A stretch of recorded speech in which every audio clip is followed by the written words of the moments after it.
So you can just take it from here. Mm-hmm. All Because we've right. been talking.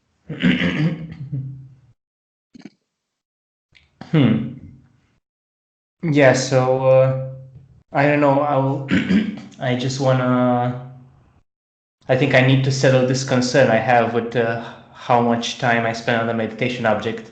I have this feeling that I want to be making progress, and if I sometimes feel that I spend less time on the meditation object, even though the action of coming back to it it's better. I think I need to either let's say satiate or quench this desire to seeing like visible immediate progress all the time. I think I Okay. You're actually touching on a very important topic that people generally don't understand, and that's the quality of making progress. Mhm. So let's start this off by asking you the question, rather than what do you mean by progress, the question would be, why do you want to make progress? It's funny that you say that. Um, I want to make progress in terms of having a less encumbered mind and leading a better life, having just feeling better in life, in day-to-day activities. And if I look at that that way, I'm certainly making progress. I can see it. I have better relationships. I get less Uh, angry. I'm more pleased about what I have. I'm more grateful. So definitely, I'm making progress in those um, terms. okay. So perhaps then the idea of progress and making progress is actually more of a hindrance Okay. than it is a useful thing. That the Buddha was, he wanted the monks to be very careful about what austerities they were practicing and Mhm. what benefit they were going to get out of the Mhm. spiritual practice. Um, Generally, you could say this, that back in the time of the Buddha, uh, life was a little bit harder than it is now, Mhm. at least physically, except that the people back then got used to it. That sleeping on a hard surface is no problem for people who have been sleeping on a hard surface for a long time. Mhm. Sleeping outdoors is not a problem for those who have been sleeping outdoors, especially if the weather is temperate enough. The So back in the time of the Buddha wanted to make sure that people were not, um, let us say, spending a lot of time in suffering, striving for, trying to get things that Mhm. were not really worth the effort.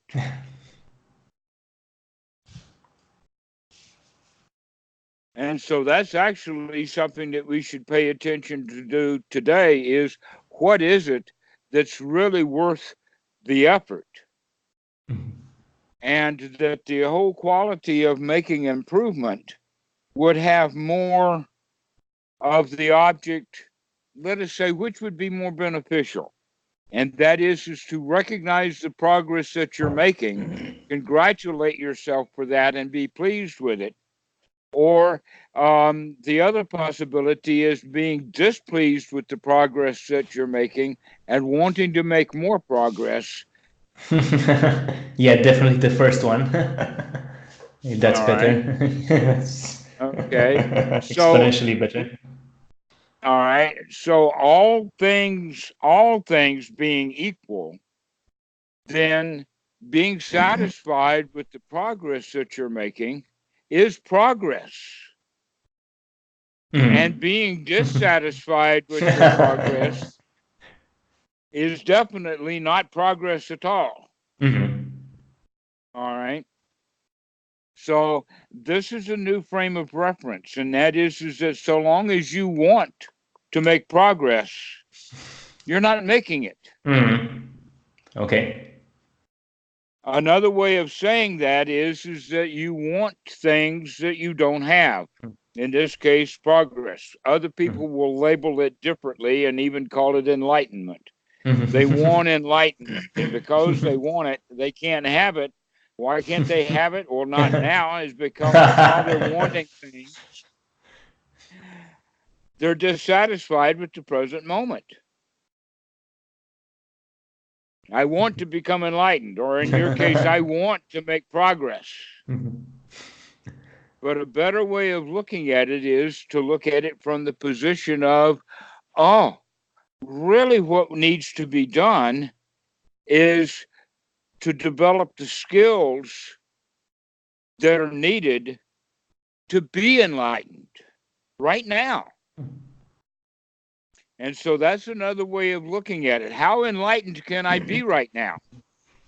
Or how much progress is there right now? The answer to that has to do with the question of, well, how satisfied am I right now? Or am I dissatisfied? Now, one of the things that I found quite humorous over a long period of time is that most people have the wrong idea about what the teachings of the Buddha really are, especially from the perspective of saying that the Buddha teaches dukkha, dukkha nirodha. And that if the word dukkha is properly translated, then it would mean unsatisfactoriness or dissatisfaction at whatever level that we recognize.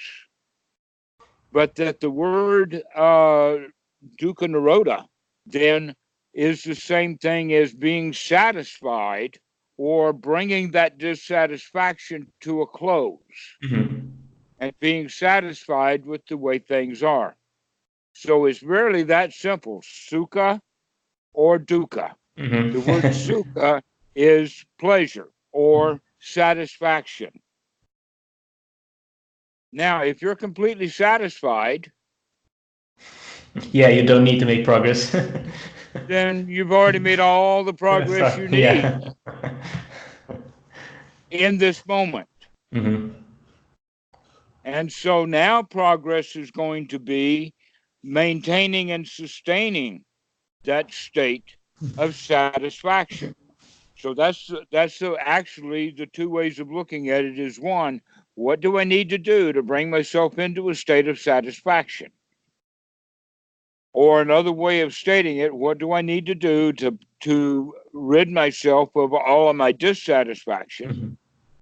Or another way of saying is, let us practice some anapanasati to work on that step 5 and 6 of anapanasati so that I can come to that state of satisfaction. Or another way of describing it, how do I get myself into first jhana? Now, these are all the same thing, but we've got all of these many different ways of talking about it. But basically, the important quality of jhana is the satisfaction and joy that we have from being free from all of our problems, all of our worries, all of the things that hinder us, all the things that keep us from being completely satisfied. In other words, the stuff in the mind that is causing the dissatisfaction, the dukkha. That's quite an amazing thing for people to realize, is that all you have to do is stop thinking about what you're thinking about and start thinking about something that you like to think about. And that's all it takes to come out of suffering. That's all it is. Right. Just stop thinking of things that are causing suffering and bring yourself into a state of satisfaction. Tell yourself some good stories. Tell yourself a joke.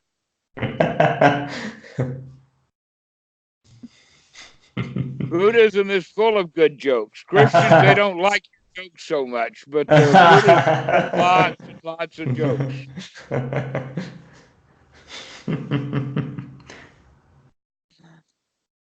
One of my favorites is that there's a priest and an atheist on a street corner having an argument.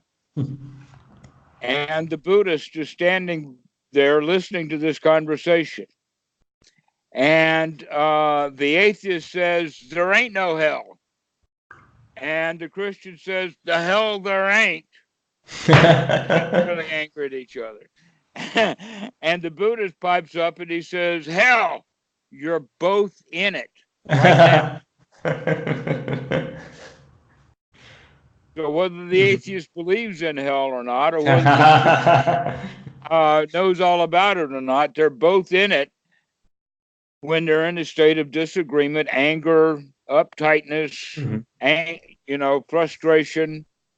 Because the point is that neither one of them has the proof that is needed to convince the other person. And so nobody's going to change their mind about it. So, in fact, maybe the Buddhist would understand that hell is a state of mind, but the Christian, he wants to still believe that it's actually a real place, a real thing, because, like because it's part of his religion. And not only that, but all the people that argue with him and all the people that upset him, he wants that hell so he can send that atheist there.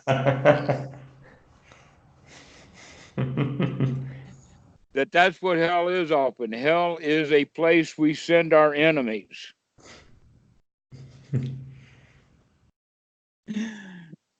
Or in the Islamic tradition, they have that Allah is just and Allah is merciful.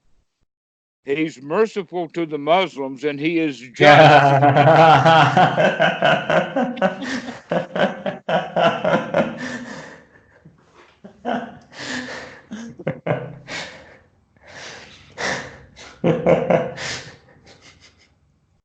So, this hell that we create for ourselves is because we don't like what's happening right now. So hell would be kind of the far side of dukkha. But that hell is a mental state, not a physical place. But the Christians, because of their physicality, mentality, the word dukkha was translated into the word suffering in English. And a lot of people will say, well, I'm not suffering. No, you're not, but you are dissatisfied. And if you can come out of your dissatisfaction. So basically, suffering generally has to do with intense physical pain. An itch you can't scratch.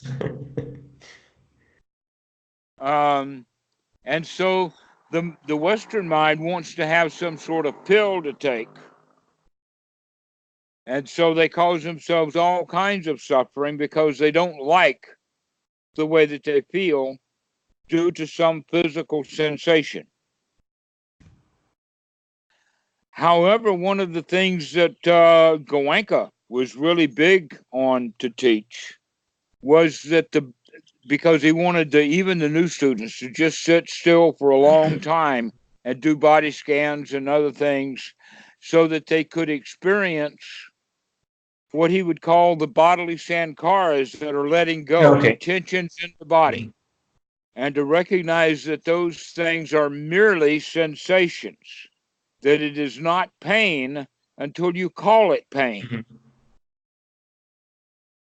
It's not pain until you call it pain. So long as it's a sensation, you can be satisfied with that. In fact, satisfied with the progress that the body is making of letting go and proving that it is by showing you all of these sensations that you've come to understand. Okay, so that's the way of looking at it. But hell is when we don't like it. When I do not like that sensation, that draws me out of my state of satisfaction into a state of not satisfaction. But we don't have to use the body and the body sensations to get that message. That just ordinary, not necessarily coming out of the body, though it does have a bodily component, but ordinary emotions. Okay. When we talk about emotions, almost all the emotions that we have are unsatisfactory. I don't know of any emotions that are satisfactory. When I say that, I'm talking about the emotion of anger, fear, sadness, grief, despair, anxiety. Those are the kinds of things that we would call feelings, and all of those have to do with the components of particular bodily chemicals coming in, like adrenaline and cortisol. Because mostly all of those feelings have a basic underlying feeling, and that basic underlying feeling is fear. And the basic underlying feeling under that is the fear of death. And so the Buddha was really big on getting his students out of fear, to become fearless. All right. So going back to the point about making progress, what that means is that if you don't make progress, something fearful will happen. Therefore, you feel like that you have to make some sort of progress, that you're bound to it, or that you're determined for it, or whatever, because you're avoiding something. That's why it's unsatisfactory. So deeply buried under that unsatisfactory feeling of wanting to make progress is fear. Fear is the base feeling. And so the fear itself is not strong enough to actually feel it as fear, but it's the underlying cause of your dissatisfaction. Okay. And so your job is to get yourself into a state of satisfaction. And that means that now the mind is going, or the brain is going to be secreting a different set of chemicals. Okay, that winner's chemical would be the dopamine. That really feel good. Aha, I got it. Okay, the kind of feeling that the gamers are looking for. All right, and then there's even a better chemical to work with, and that's serotonin. That serotonin then is the chemical that is given off for, let us say, pleasure or satisfaction or a sense of deep well-being, that this is good. All right, so you put those two together with a little dopamine and a little serotonin together, and you've got whippy. It's really great. And that we're expected through understanding the teaching of the Buddha, the expectation is that when we come out of the hindered mind, coming out of the hindrances, coming out of our own personal hell, is such a marvelous thing to do that we say yippee-ki-yo-ki-yay. And basically all we're doing is changing the switch from turning on the fear juice, the adrenaline and the cortisol, and turning that off and turning on serotonin and dopamine.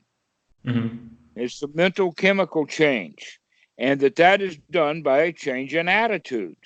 All right. And that attitude then is the attitude of the winner. I can do this. Right now. I'm doing it right now. In other words, no progress needed. This is it. Okay. That whenever progress is needed, that means this isn't it. So you got to get yourself into that state of this is it. This is nice. This is wonderful. Also, the quality of I can do this. Now, just as a review, how do we get ourselves that way is through the Eightfold Noble Path. Okay, the right view is that you're not a loser. You are a winner. Your right view is that, oh, meditation is really good stuff. Okay, Your right view is all satisfying, and being in a satisfying state of life is much superior to the old way of being dissatisfied. This is one's right view. This underlies everything. And so then the next thing that comes in is the real habit that we need to develop, the skill. And that skill is the skill of Sati, the skill of remembering. To come back and take a look, to wake up, keep waking up, keep looking at feelings, keep looking at these hindrances, and to get ready to be here now. That, in fact, is another way of looking at right noble Sati, is the same thing as step 9 of Anapanasati, in the sense of experiencing the mind, to wake up enough to see what's going on inside the mind, to experience the mind. Is the mind in a state of suffering? Is the mind in a state of mild discomfort? Is the mind wandering away into the past? Is the mind agitated, worried? Is there some sort of problem to be solved? Okay, so this is the little investigation that we do to examine the mind to find out what state it's in. In the beginning, this may take a little while to do this little bit of an inventory to check out what's the mind doing right now. Is this a really wonderful state of mind, or is this kind of ordinary, or does this suck? Okay, and so by experiencing the mind, we are automatically beginning to loosen those hindrances. And so when we start applying right effort, the right effort then is to gladden the mind, to pop it up, to build it up, to pat it on the back, to say, hey, man, you're coming along. You're doing your job. Wakey, wakey. Waking up. And so this is one's right effort that then gives us the opinion then, or attitude that, hey, I can do this. That no matter how many times my mind goes to sleep, I can say, wakey, wakey, let's get up, let's get off of it, let's have a ball. Let's have a party. That's the way to look at it. Become satisfied with all the attendees of your party of one. Soon to become a party of 0, but the party doesn't go away.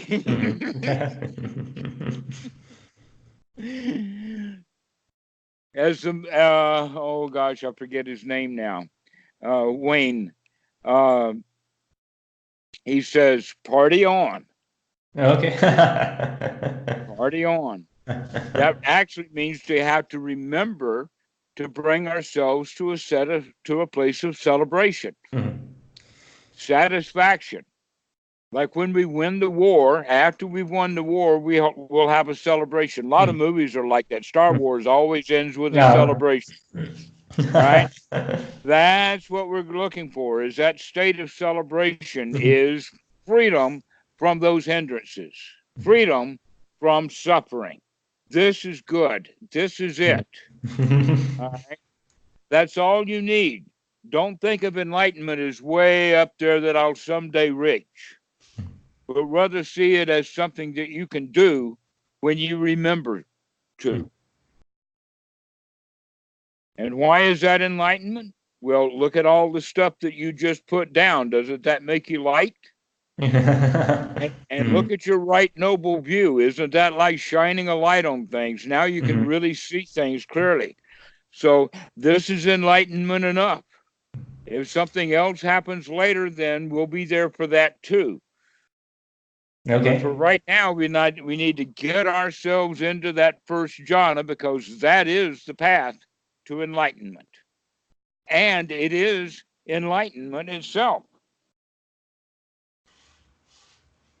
So it has these qualities. It has the qualities of chasing out all of the thoughts and putting in the thoughts that are wholesome, makes us feel good, makes us satisfied. thoughts about being a winner, thoughts about this is an easy practice, thoughts about I did remember this time. So we go over and over again to put ourselves into this state of winner, this state of dopamine hit, in the sense of I can do this, I'm the winner, I'm the lion, I can roar, I do not have to be the victim anymore. There's a poem in there someplace. I'll see if I can beat you to it and post it somewhere. So you can roar like a lion and you can soar like an eagle, but you do not have to feel unhappy anymore. So you can finish with that. And we don't say I'm going to finish it forever. We can say I can finish with it right now. Okay. Why? Because if I've got the skills to do it right now and be satisfied that I can do it right now, then the next time that stuff comes up, I can do it again right now in that here now. So we don't have to begin to worry about, oh, will I ever stop being angry? Is a ridiculous question. The right question is that, hey, I can see that angry right now. Can I pull myself out of anger right now? All right. Complete change of reference from past and future into let's do it right now. But progress, that's future oriented. But that's the way that we were trained as children. From childhood, we have been trained to, you do this, and then later you will get a reward for that. You'll be allowed to feel good. Right. That's the law of karma. That is much more of a part of our society and part of our religions or whatever. The real kind of karma that's actually karma in the physical world is that the reaction is generally quite immediate. It's quick because it's built on the cause and effect. Now, an example of what we're talking about here, just to make sure that we understand it, a 14-year-old boy stands and watches a man shoot his father in the back. 7 years later, that boy, 21 years old, with his own gun, shoots that man who shot his dad, and he shoots him in the back. 7 years later. Now, who killed the second Dan? Was it the karma machine? Was it God? Did God do it? Or how about the gun? It's the gun manufacturer's fault. They did it. Or the guy who loaded the gun.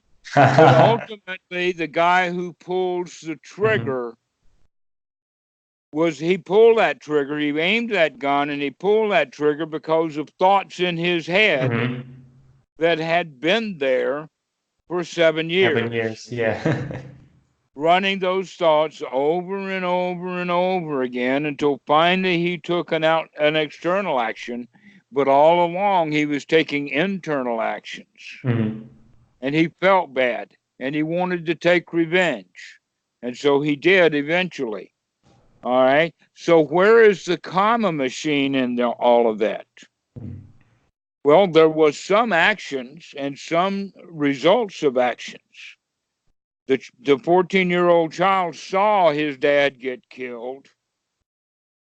And when he saw that, that caused a reaction in his mind that set up a great terror of loss of his dad, fear for his own life, all kinds of things, a huge emotional explosion that continued to reverberate because he had the idea or the thought that I can get rid of all of these hatred and fearful people if I kill that guy.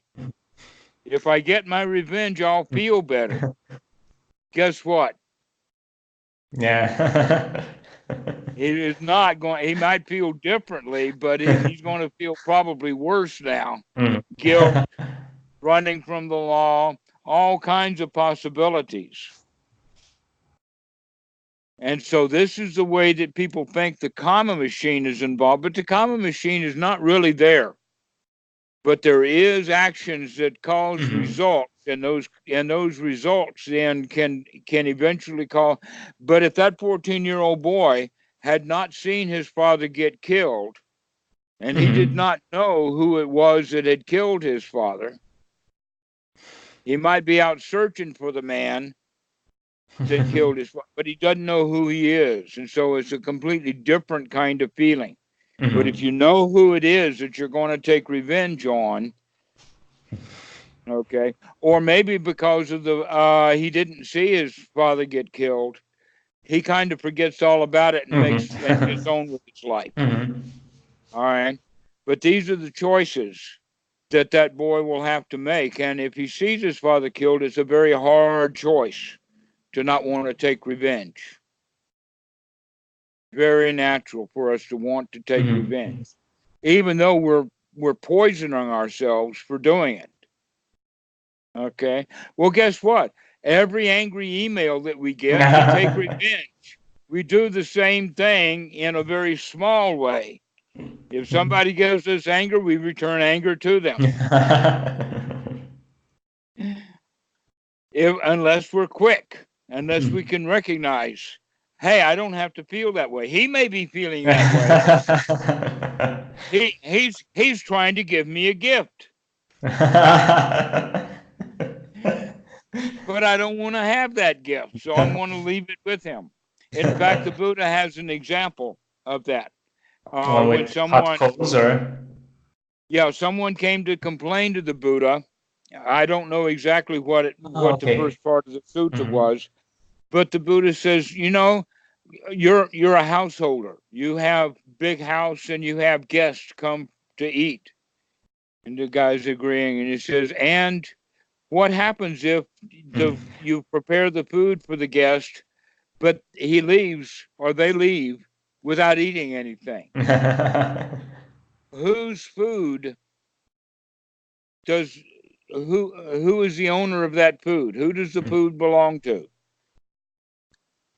And the Brahmin, he answers, well, it's going to be mine. And I say, and then the Buddha says, so your anger and your and your words, your insults, I leave with you. I will leave that meal uneaten. Now,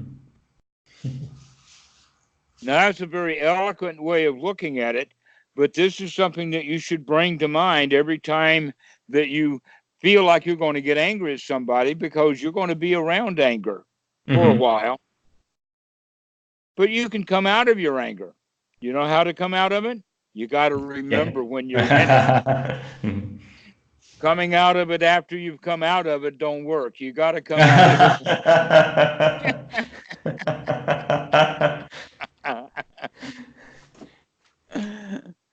And so you have to be able to see it.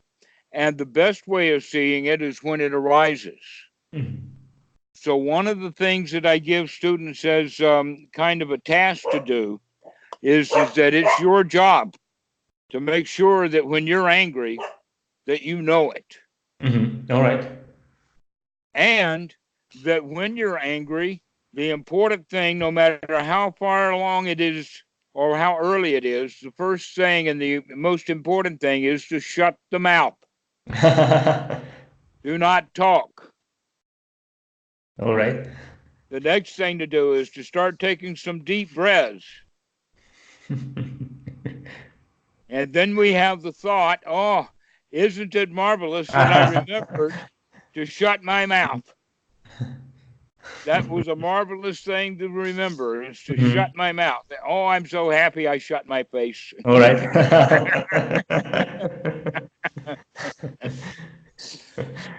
Yeah. So, so if we become quiet and start doing some breathing, we can reflect upon it so that we can come up with something really witty like the Buddha did.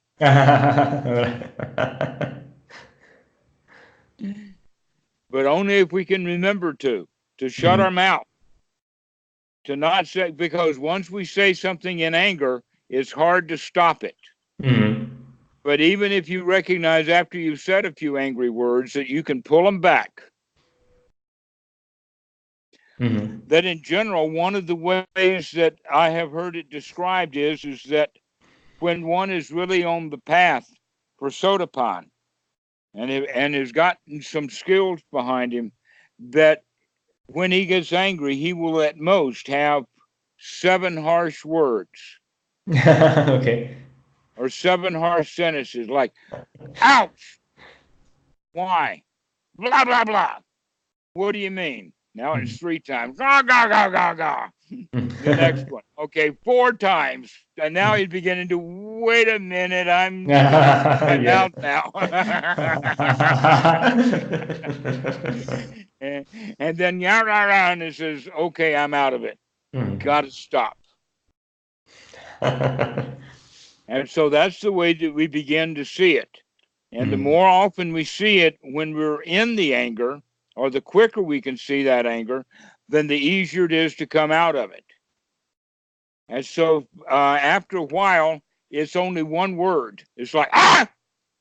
And then, wait a minute. Zip that. That means you're a once returner. Yeah, that's the one returner. Exactly.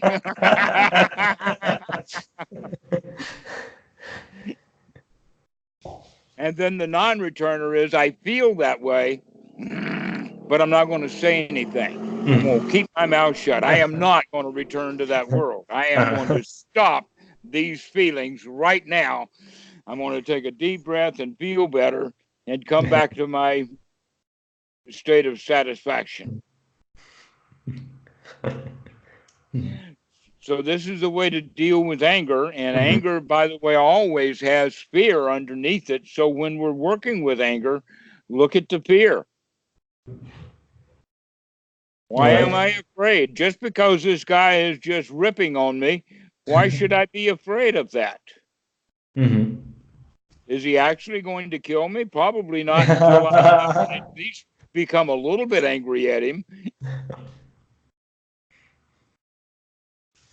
And it says more than likely, even angry people are not going to kill me. Why should I be afraid? Okay. Why should I be afraid? Okay, so that's how we begin to deal with even the deeper fear, is by working through the anger. But also we can deal with fear directly by working with corpses, dead bodies, the real thing.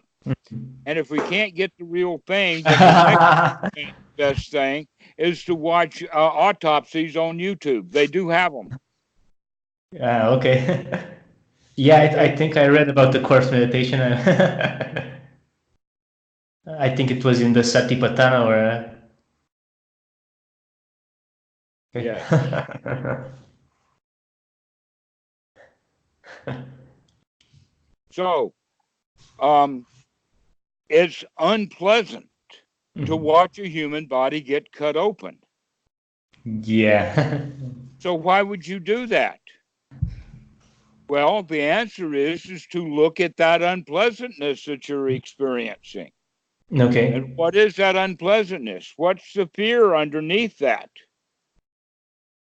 That it's actually quite possible for you to open that body, or for the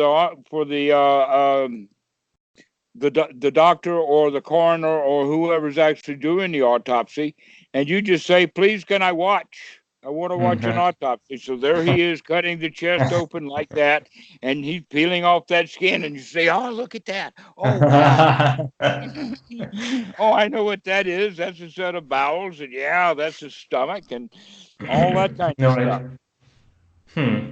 Now that I think of it, I think there are, like, let's say 3 main reasons that I don't like it. Maybe it's the fear of it happening to me or to a loved one, and maybe because I think that the components of the body are disgusting, and maybe also there's normally if you would see a corpse, there might be like a risk of infection. You might have that intuitive feeling that you might get sick from it.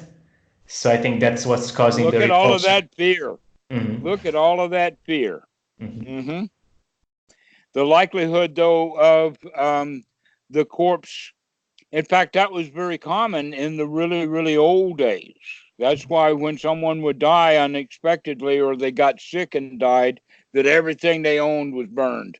Mhm. Sometimes people would back out of the room that he was in and just burn the place down because of that fear. But if you've got a medically certified coroner doing that autopsy, the likelihood of it being infected, you're going to wear the same gear that he's wearing. Mhm. So the likelihood of you getting sick from that corpse and dying is remote, Mhm. intellectually remote, but very, very close at that level of fear, of feeling. Okay. So this is really good to discuss this point about being able to work with dead bodies, is because we can get over that disgust. I mean, if you can get over working with dead bodies and not be disgusted by that, then you can get to the point that you're not going to be disgusted by much of anything. Mhm. Which brings another story. And that is that grandma is laying in bed. She's 100 years old, and they have to clean her up. Mhm. But today, an aunt is just being there, and to now, she's not the normal caregiver. But Aunt Susie comes over, and she sees grandma just pooped all over the place. And little Tommy comes in, and Tommy, he's seen it many times before, but he sees the aunt really freaked out about it. Well, meanwhile, the dog comes in, and the dog knows what's going on. This is lunch. And so the dog starts doing what he's probably done before, and Aunt Susie really freaks out now. She chases the dog out of the room and gets the kid out so that she could do the business, when in fact the dog was already doing all she had to do was shut her mouth. Okay, so now we understand about disgust. If we're disgusted enough, then we lose our ability to think. If we're angry, we lose our ability to think. That's because everything goes back to this reptilian brain, the fear, when we're a fear of death. So we need to find ways of becoming fearless in the face of death. Go to the mortician and pay him $5.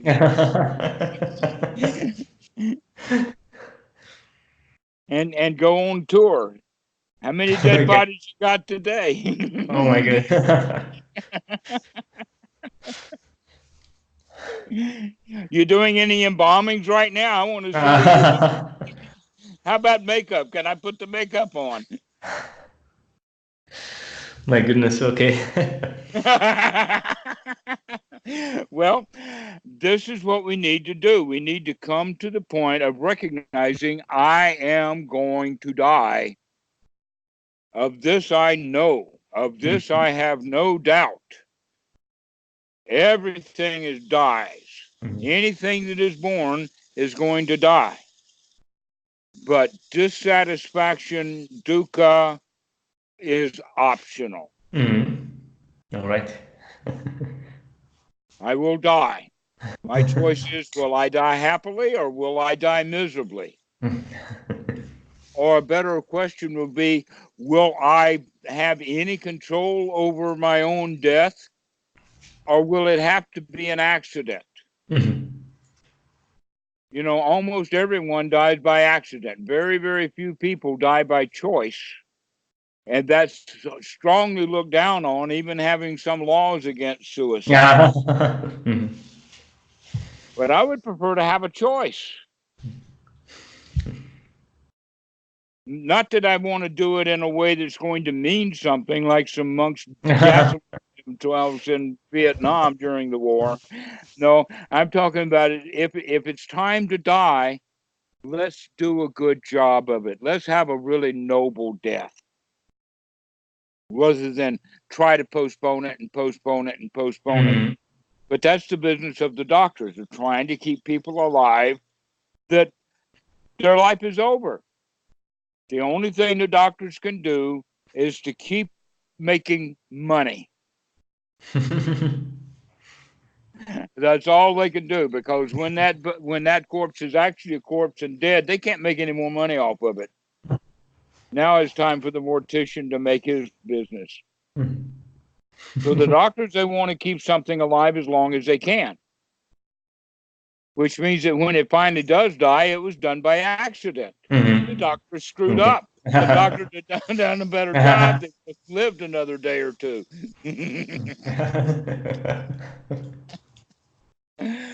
So think about that. How are you going to die? Plan on it in advance. Who would be the kind of people that you would like to have around you when you die? If I'm still around, I'll come. Appreciate it. Well, I enjoy a party.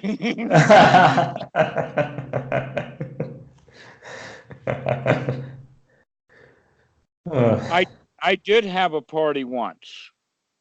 This happened in 1999 in California. Actually, it was in Redwood Forest up above Sebastopol. And my friend Jean had caught, I think, hepatitis in India back in the 1970s. And so now she was taking blood transfusions and getting sicker because the blood that she was giving. And so the hospital, the doctors, and the insurance company said it's time to go. Okay. That it's not working anymore. And so she decided on her own to come off of the medication, come off of the blood transfusions, and she had a really, really big party. All of the people who worked at the place where she worked actually at a prison. She was a occupational therapist. And so many of the prison guards and many of the people from the hospital where she had been getting the transfusions, and a whole lot of other people. So there's like 40 or 50 there. We had beer, we had guitars, we had happy music, we had sad music, and we had a lot of pizza. And that happened on Saturday afternoon, and she was dead on Tuesday. All right.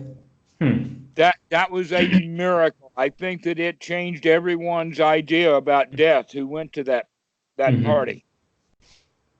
And she loved it. She was the queen.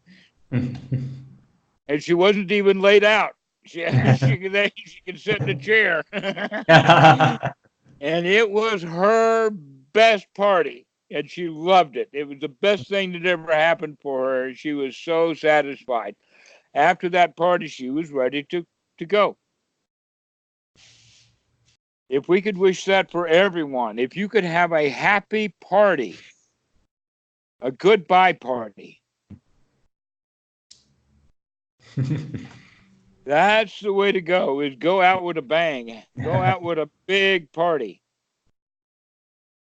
But we don't. We hide from death. Granny gets sick, they put her in a hospital, knowing that she will not come out, and know that they will not have to deal with the body. In the United States, almost no one dies at home. 100 years ago, everybody died at home. Where are they going to die? Out on the road, I guess. But most of the people died at home, especially the old ones. But now nobody hardly ever dies at home. Almost everybody dies in a hospital. Why? Because we don't like. It's disgusting. And it is fearful. And we tell our children about ghosts and goblins and all kinds of things, spooks, and what an enormous amount of misery and unhappiness we have as humans because we won't deal with our fear of death.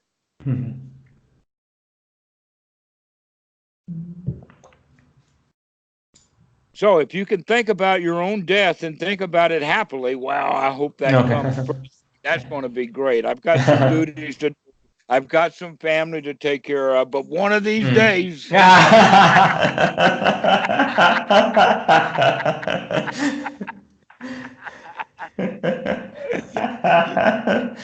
Uh, and so this is the way to look at death, as is mhm. that it's a partner, that there are good reasons to take one's own life when the time is right.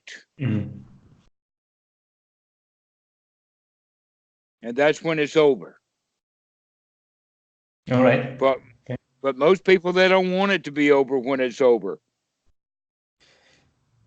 And if they don't get it, or if they can't make it last longer and it really is over, then they believe in rebirth so that they can get a do-over. But life is short. Life is temporary. If you know that, then isn't that even more reason to be satisfied and joyful with the way things are right now? Because life is short. And yet, look at how much time we spend in unhappiness. And then look how much time we spend in activities, doing things to either get rid of unhappiness or to make sure that more unhappiness doesn't come. And so we go shopping and we buy things we don't need. That's one of them. But when we come out of these fears, we recognize that, oh, wait a minute, almost everything that I've ever bought, I thought I needed for security, for survival, that this is going to help me stay alive. In fact, the kids will even go so far to say, I'll die without it.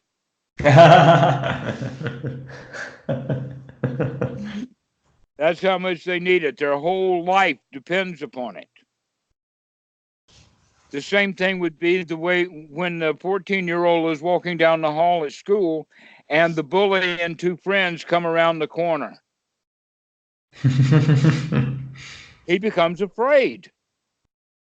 Afraid of death is the deepest fear, but he's afraid. And in fact, there is no danger. He's not going to die. The bully at best is going to give him a hard time. But the bully and his friends can see the fear. They know who to pick on. They are not going to pick on the tough dudes, and they're not going to pick on the happy kids who don't give a flying rip. And so be one of the other of those. I like the happy kid that doesn't go. And so as the trio are coming down this direction, I'm going to go right past them, right towards them, going in a hurry, and say, "Hi, you guys. I'll see you later." And the bully will say, "Wait a minute." Turn around. Oh no, gotta go. Bye bye.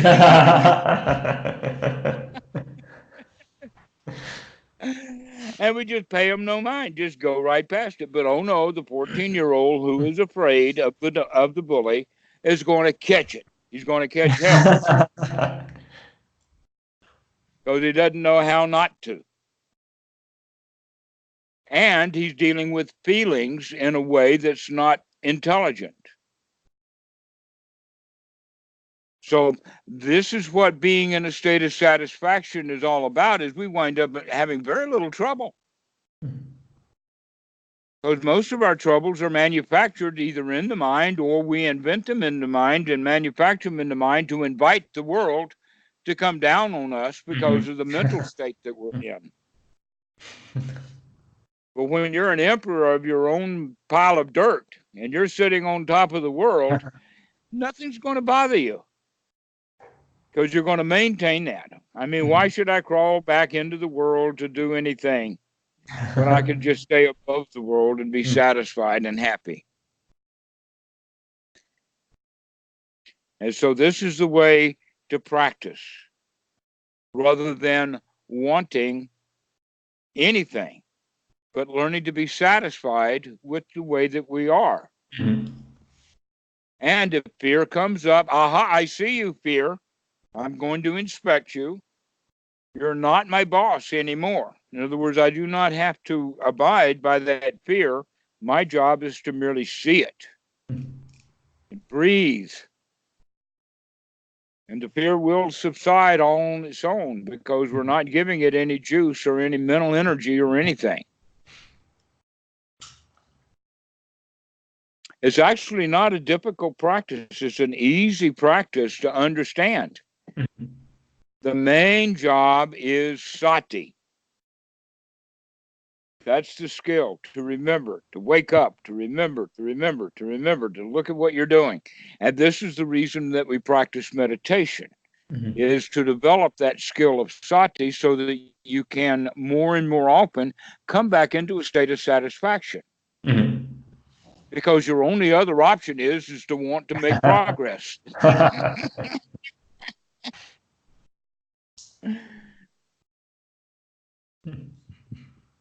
So, do you have any questions about what we've been talking about? No, I think it's pretty clear. I remember that last time you told me to remind you about some practices in daily life, and I almost forgot Yes. about it. Okay. All right. Sorry about that. No problem. We're going to be using various items in your life that you use on a regular basis. Only now we're going to make, let us say, put some effort into using these as tools for mindfulness. The one that we're going to use first is the chair. All right. I'm sitting on one right now. Right. How many times do you sit down in a chair? And how many times do you get up out of a chair? Every day. Yeah, tens of times probably. Right. Plenty of times. So every time that you sit down in a chair, that's the time for practice. And every time you get up out of a chair, that's the time for practice. So if you sit down in the chair 10 or 20 times a day, then that means that you're going to have 20 or 40 times or opportunities to practice. Okay. Okay, so use that chair as a tool or as an anchor. Some people use the word anchor. Some people will use the word training device or a tool or something to help you remember, so that you have that strong determination. Every time that I sit down and every time I get up, I'm going to do something new that I have not been doing before. Okay? So every time that you get up out of a chair, almost always when people get out of the chair, they get out of the chair on their way to someplace. They rarely do people get out of the chair just to adjust their clothing. Almost always they're getting up to go someplace. When you get up out of a chair, the posture that you use to get out of it is a moving away or a going posture, just the way you place your feet. All right? Yeah, So it if goes straight into moving. Exactly. So you start looking at that when you begin to get up, that you're going to get up not to go, but you're going to get up to stand. You're going to get up to move from the sitting posture into an intermediate short-term standing posture. And then after you register that, then you're going to move. This can take 2, 3, 4 seconds. Very quick. While you stand up, you have to take the mental note of, why did I get out of my chair? I was satisfied. I had a ball while I was sitting in that chair. It was a wonderful chair. I had taken a load off and I had nothing to do, no place to go. And now I'm getting out of my wonderful chair. Why? So this is to start looking at intention. Because by looking at this intention, what do you want? you begin to look at not just what is it that you want, but look at the wanting. And that wanting then will help you look at feeling. Because if you like something, you think about it, you like it, then you want it, and now you're out of your chair. Okay, so we're going to stop it at that point and say, what is it? That may be something simple like going to the bathroom or getting a cup of coffee, or it may be going into the boss to quit your job. I mean, there's all kinds of possibilities. But why are you getting up out of that chair is to help you to remember to come back to this present moment, to be here now, to figure out why you're getting out of the chair, and to ground yourself. And then after you do that, then you start walking. Now, many students will say, you know, it took me a week or more to figure that out. That almost every time I would get up and I would walk, and I'd be 3, 4, 5 steps later, and then I would remember, at that point, then that's when you stop. Even if it's too late. It's not too late. It's just later. And we stop then and say, where am I going? What am I doing? Why did I get out of that chair? And what was it that was so important that I forgot to stand? What was it that drugged me out of the chair so powerfully that I lost my mindfulness over it? Okay, sounds like fun. Okay, now we're going to do the other half. The other half is sitting down. Because sitting down is going to represent the same thing as like sitting down in meditation. Or with the acronym of take a load off your feet. Well, now we're going to take a load off the mind. Whatever got you to that chair, we're going to throw all of that stuff out. Whatever work that you decide or define for yourself to do, for instance, on the laptop. So let us say that you've been out for 20 minutes or something. You come in and you sit down. The laptop screen is probably black or blank, so you're not even touching the computer yet. But when you sit down, we're going to go through at least one round of Anapanasati, the whole show. Okay? We're going to throw whatever I was thinking about out. We're going to sit down with a complete rest, a complete relaxation. Wow, this is really nice. We're going to gladden the mind. We're going to say, wow, I'm glad I remembered to have this opportunity to be happy for a moment, to come to a state of satisfaction. Wow, I'm getting really good at this meditation stuff. So we take a deep breath, we take a load off, we feel good for a moment. Maybe 2 or 3 breaths. And then we go back to whatever we were going to do.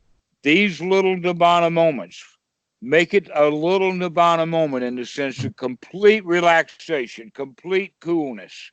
Just, You do that 10, 20 times a day, and your mindfulness will start popping. It will start developing. All right. Sounds great. Okay.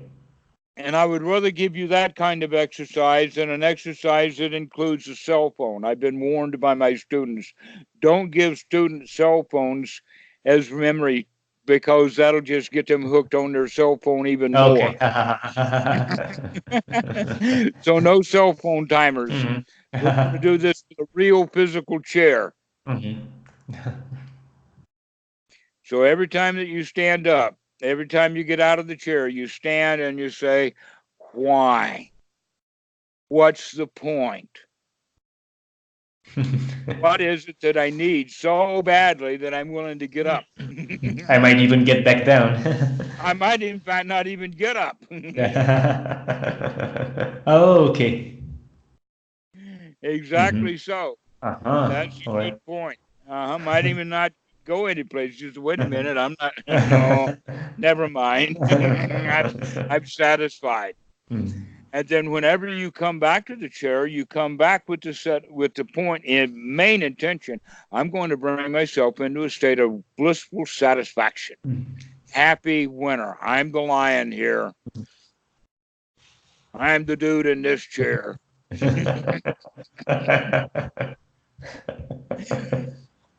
I'm the lion that roars in this assembly. Okay. So that's the way to think about it, is to have those good quality, positive thoughts and get yourself into a state of freedom, freedom from suffering and relaxation. So you practice that often 30, 40 times a day, and you'll begin to feel that way more and more often. Mm.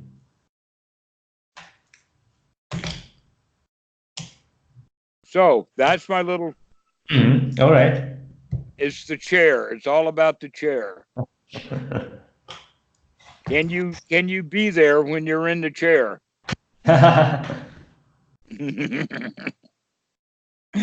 So do you have any questions about this or anything about today?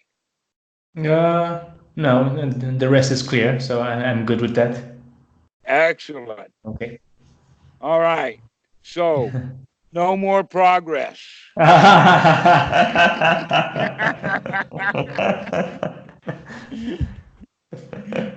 No more Okay. progress. This Okay. is good enough. I have arrived at where I need to go.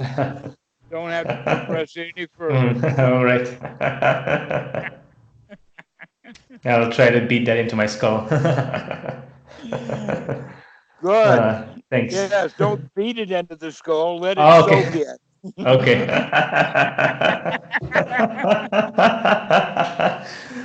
All right. Okay, bye-bye. We'll see you Thanks again. a lot. Bye bye. Thanks See you again. soon.